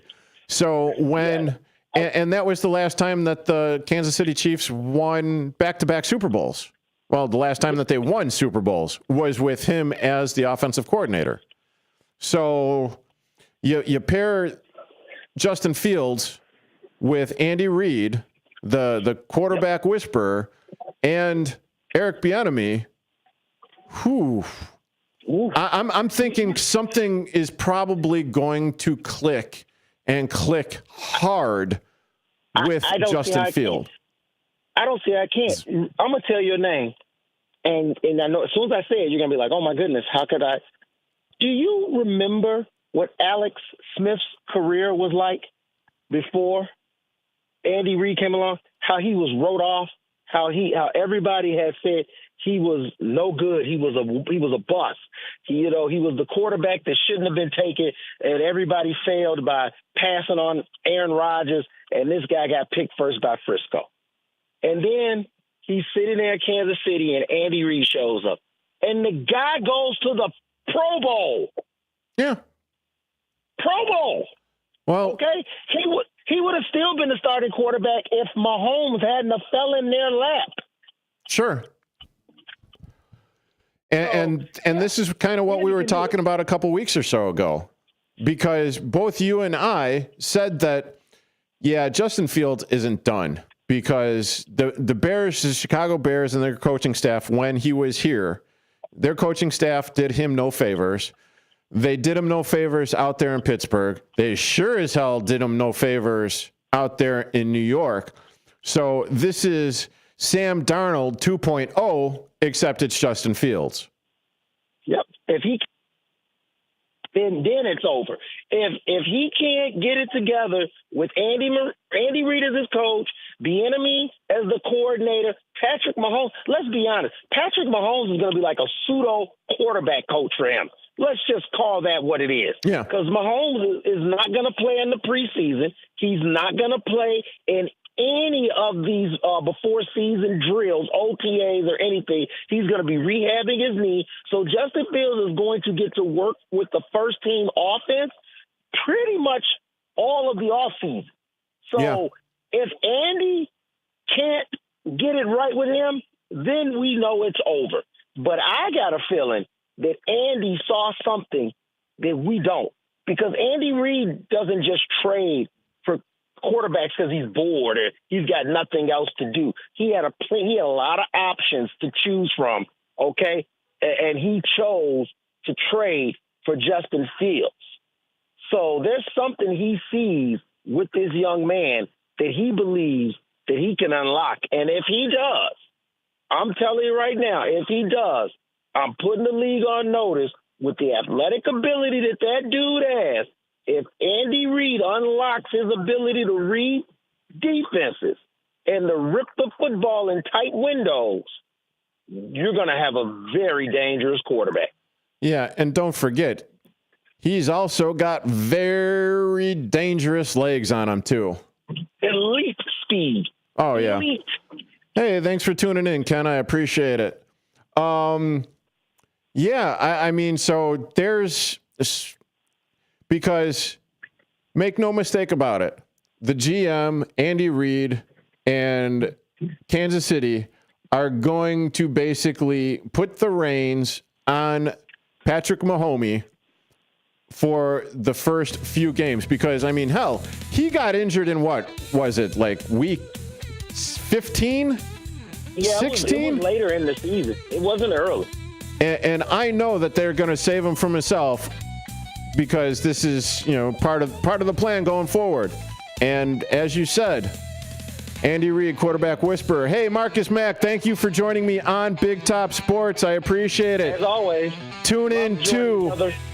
Thank you, sir. Tune in to The Truth About Chicago Sports every Saturday morning from 8 until 9. Got anything else? Nope, that's it, man. I love joining you, and I'll see you next week. Sounds good, my brother. From another mother. Have a good week. You too, my friend. Thank you, sir. And that will conclude another fun-filled episode of Big Top Sports here on WRMN 1410 AM. Stay warm. Enjoy the rest of your evening. Children are the greatest joy and our best hope for a better future. Oh, that was a fun show. I gotta say, that was a fun show. Whew. I got like a little adrenaline rush there at the end talking with Marcus there. That was absolutely outstanding. And I do appreciate all of you joining in on the Tube of Views, youtube.com/WRMN radio. You already know it because you are watching me. I'm not talking to anybody on the stick. I am talking to you, the audience on YouTube out there. So thank you for giving me your takes, your thoughts. I do truly appreciate it. I love bouncing the thoughts and the ideas out there. Yeah, and Ken Husky, yes, the Kansas City Chiefs definitely need to rebuild because as of this point, well, Patrick Mahomes, I mean, while he's restructured his deal at least 3 or 4 times over, at least 3 or 4 times over. And here's an interesting and fun fact about restructuring your deal by getting like the signing bonuses and everything.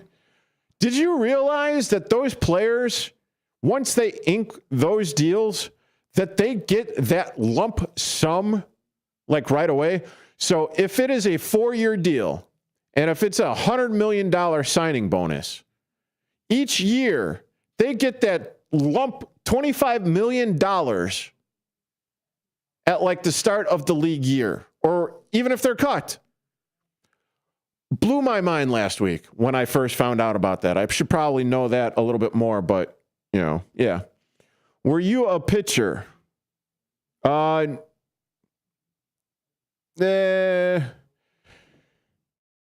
is how I got onto the high school team. Was I had a very good fastball. Couldn't throw a curve for Smurf, but I did have a very good fastball, and I was able to pop the glove. I was probably mid-80s or something, and for a freshman coming in, that wasn't bad, but unfortunately, my shoulder got nuked, or I had issues with my shoulder, and I should have probably have gotten surgery for it, because lo and behold, after I quit college, then I found out, like 6 months removed or whatever, that I was being scouted by the Pittsburgh Pirates and New York Mets, because they came into an open practice for Oakton. Well, actually, Jokton. I call it Jokton. Those guys on the team were a bunch of a-holes. But anyway, regardless, so I played a year of college baseball, and that was about it. Had I known what was out there, because this was back in 1995, the internet wasn't quite what it was back in the day. I probably could have done something professionally. And that is one of those stories. Well, back in my day, I didn't know Smurf, and I didn't exactly have the guidance and everything that you would expect, your high school coach that used to play in the majors would give you. Yeah, but because I was all city catcher for Lane Tech, and so that's my little story of down the rabbit hole with Derrick Geyer here on Big Top Sports. But hey, thank you all for tuning in. Probably going to be talking a little bit more about the WBC tomorrow. Hey, Jeff, tune in tomorrow, because Bob Mariner will be coming in studio. So get your NASCAR fix then. I will also be talking to him about maybe you two just hashing some NASCAR talk, in studio. And yeah, feel free to bring in your memorabilia as well. And I am sorry that am I able to keep up with the first 4 scores? I'm not exactly sure what you're asking, Ken. Are you talking about like the basketball? Are you talking about baseball? I have absolutely no idea what you're talking about. But irregardless, yes, you are welcome. Ken, you are welcome to come in the studio and talk as well. I have no gatekeeping. I will not allow any gatekeeping here on Big Top Sports. And, well, perfectly honest reason was because I was shown kindness here at the station from Sonar. And, I have absolutely no idea, Ken. No, I truly have absolutely no idea about that. I mentioned the March Madness and the brackets and everything yesterday. I am definitely not a bracketologist. And quite honestly, I do not have a team to root for in all of that. So yeah, but regardless, thank you guys for watching, listening. I appreciate it. I hope you have a great rest of your evening. I am going to make a mad dash home. This way I could catch the WBC and the Chicago Blackhawks play tonight, and hopefully have some interesting stuff to say on these airwaves tomorrow. Have a great rest of your evening. And once again, thank you for watching and listening, because without you guys, I wouldn't be here. Have a good one.